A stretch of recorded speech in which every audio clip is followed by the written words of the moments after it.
Canal Leigomania, falando só de meio ambiente e seus problemas insolúveis. Insolúveis? Não para a indústria do lixo.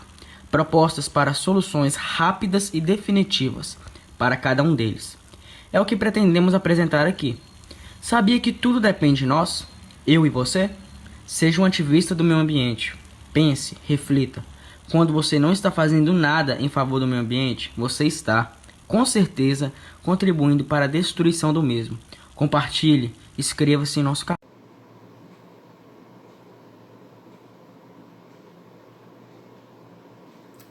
Olá pessoal, tudo bem? Eu sou Francisco Machado, aposentado do Serviço Público Federal. Falo daqui de Governador Valadares e esse é o canal Leigomania. Sejam bem-vindos. Hoje eu gostaria de conversar com vocês sobre um assunto muito sério diante do momento gravíssimo que estamos vivenciando. Estamos em estado de guerra, todos sabem. É a guerra contra o coronavírus. É uma guerra comum? Não, definitivamente não.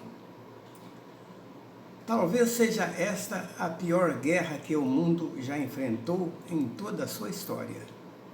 Acredita? Essa sim, pode-se dizer, uma guerra verdadeiramente mundial, porque ninguém ficará de fora dela.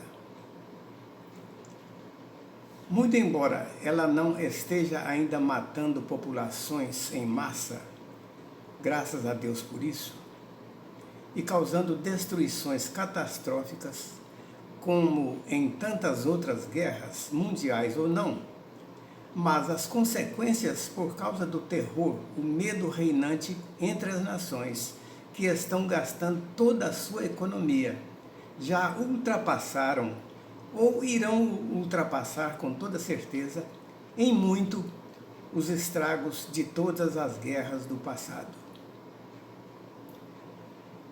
Tudo isso por causa do medo de um vírus apenas. Mas, pelo fato de se tratar de um inimigo invisível, sorrateiro, que não escolhe a quem atacar, o mundo está atônito, pois ainda não existem armas para defesa e nem para o contra-ataque ao inimigo. Observem bem quais as nações que estão sendo ameaçadas e já sofrendo essas consequências. São justamente os países mais ricos e poderosos, os que estão sendo atacados, pois se mostram os mais vulneráveis. Então, meus amigos e minhas amigas, é pelas razões acima que eu venho falar hoje com você sobre o assunto, o qual julgo de suma importância para esse momento. É o chamado esforço de guerra. Essa mensagem é destinada ao público em geral, mas como é impossível alcançar a totalidade da população, mesmo porque eu não estou investido de um cargo que me dê autoridade para tamanha responsabilidade, então eu quero me dirigir a você que está aqui diante de mim, ok? Ao qual, ou a qual eu já agradeço desde já. Você já ouviu falar em esforço de guerra? Sabe o que é? Sem a pretensão de querer dar uma aula sobre o assunto, mesmo porque não tenho competência para tal, mas baseado em experiência própria, visto que convivi com uma situação dessa natureza ainda na minha adolescência, por ocasião da Segunda Guerra Mundial, ocorrida, como do conhecimento de todos, entre os anos de 1939 a 1945. Portanto, vou me restringir a dar apenas a definição resumida do termo, usando o competente e utilíssimo site da Wikipédia, que diz: aspas.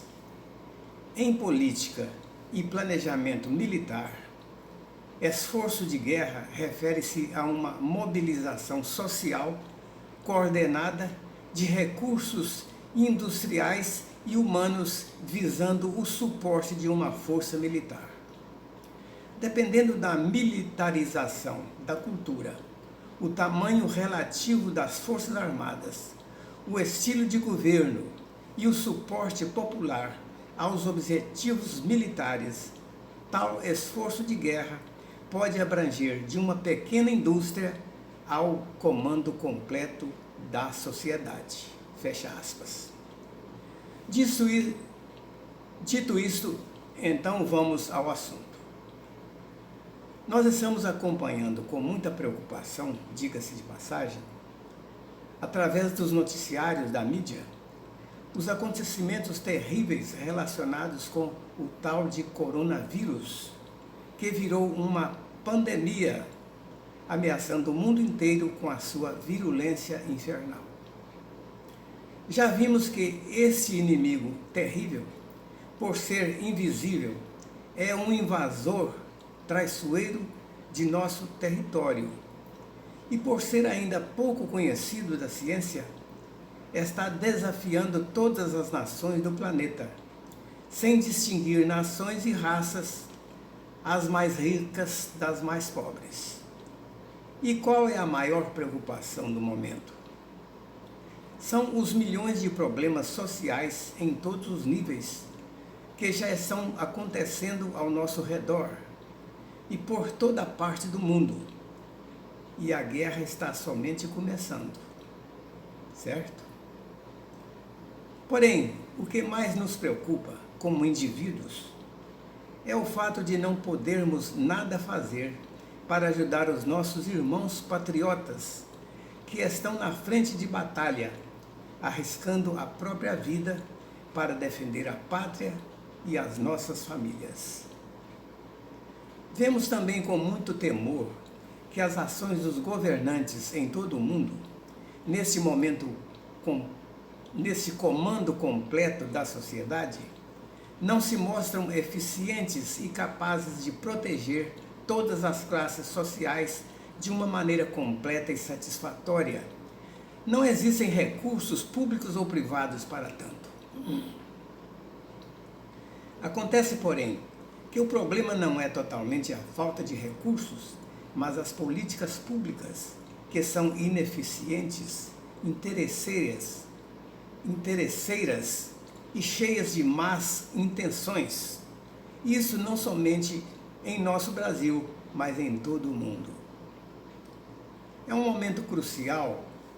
Temos que ter muita fé, pois só assim podemos vencer as enormes barreiras que temos pela frente e temos a certeza de que, pela misericórdia de Deus, a vitória virá.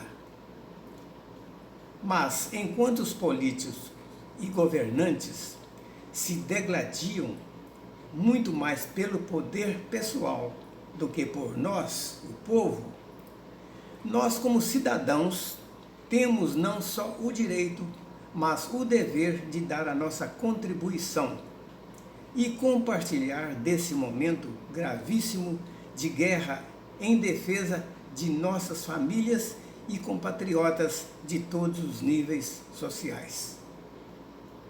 Porém, diante desse quadro sombrio de tantos desafios, nos sentimos individualmente fracos e impossibilitados de poder esboçar qualquer ação em favor dessas pessoas ou famílias, principalmente aquelas marginalizadas que não podem desfrutar dos benefícios concedidos aos demais. Mas como podemos ajudar? Tendo ou não recursos, isoladamente, não podemos fazer muita coisa. E ajudar apenas a uma pessoa necessitada é muito pouco, é quase nada, em vista da situação de calamidade reinante em todo o país. Precisamos de um plano bem elaborado que ofereça condições de ajudar muitas pessoas com o pouco que dispomos, Esse plano, antes de tudo, humanitário, deve ser coletivo, prático e funcional, de formas a possibilitar muitas pessoas, aliás, todas as pessoas que quiserem, de qualquer classe social, até mesmo as que estão sendo ajudadas, de poderem participar também desse esforço de guerra. Então pensei, para uma ajuda imediata, sem burocracia, mas consistente, que está ao alcance de qualquer um, independente de ser rico, pobre ou remediado, se o máximo que uma grande parte da sociedade brasileira pode fazer é contribuir com uma moeda de R$1, pois então vamos estipular em R$1 o valor que deverá ser oferecido por qualquer pessoa, até as crianças de baixa ou de alta renda, ou sem renda nenhuma, para esta campanha. Mas não vamos apelar para esses mais pobres como se eles fossem obrigados a contribuir. Apenas vamos preservar a eles o direito de poder ajudar o país, assim como eles estão sendo também ajudados por outros. Deu para entender? Então, seria possível arrecadar fundos suficientes para oferecer uma ajuda consistente a uma faixa da sociedade, a mais desfavorecida, com o valor de R$1? A resposta pode ser sim. Sabe por quê? É muito fácil de imaginar. Pois se temos 220 milhões de habitantes, então esse seria o montante do valor arrecadado, ou seja, 220 milhões de reais, no mínimo. Mas você pode dizer, isso é uma utopia. Concordo com você, pode ser uma utopia. Mas mesmo sendo uma utopia, isso não impede que a gente faça uma tentativa de convencimento da grande maioria da população brasileira, no sentido de contribuir para uma causa tão nobre, em favor da nossa pátria e do nosso povo, neste momento dramático da história do mundo. Lembrando sempre que se trata de um esforço de guerra, momento em que o povo de uma nação tem que se unir para um movimento dessa natureza. Essa seria uma forma de conscientizar toda a população, chamando-a à responsabilidade, pois somos soldados e temos o dever de lutar até a morte em defesa da pátria. A contribuição de R$1 vai ser a base da campanha e terá o peso daquela oferta da viúva pobre, contada por Jesus no Evangelho de Marcos, capítulo 12, versos 41 e 44, onde ela foi valorizada pelo Mestre, que disse: em verdade vos digo que esta viúva pobre depositou no gasofilácio mais do que o fizeram todos os ofertantes. Então, o que pretendemos é levar todos os cidadãos e cidadãs brasileiros a contribuir com o valor que dispõe o seu orçamento, seja familiar ou comercial. Todos, sem exceção, pois se trata de um esforço de guerra. E quem não pode estar na frente da batalha, arriscando sua própria vida para defender a sua família e o seu país, deve contribuir na retaguarda com algum trabalho ou doando o que tem, seja objetos úteis e dinheiro, para sustento dos soldados na linha de frente da batalha. Portanto, para completar a minha proposta, tenho mais 2 sugestões a fazer. Primeira, para os assalariados, autônomos, informais, micro, médio e grandes empresários da indústria e do comércio da área privada, Fica a critério destes contribuírem com o que propuser em seu coração, assim como em 2 Coríntios 9, 7.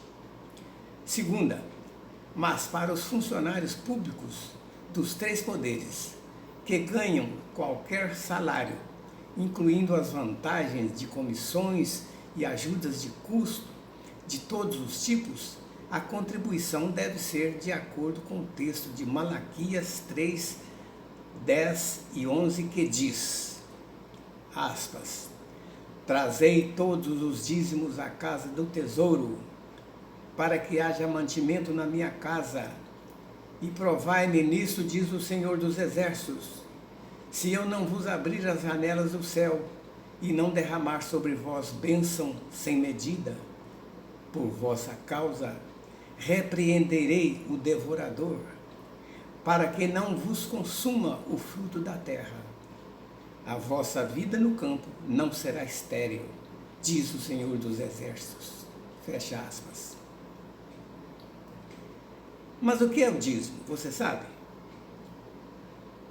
É o imposto mais justo instituído por Deus na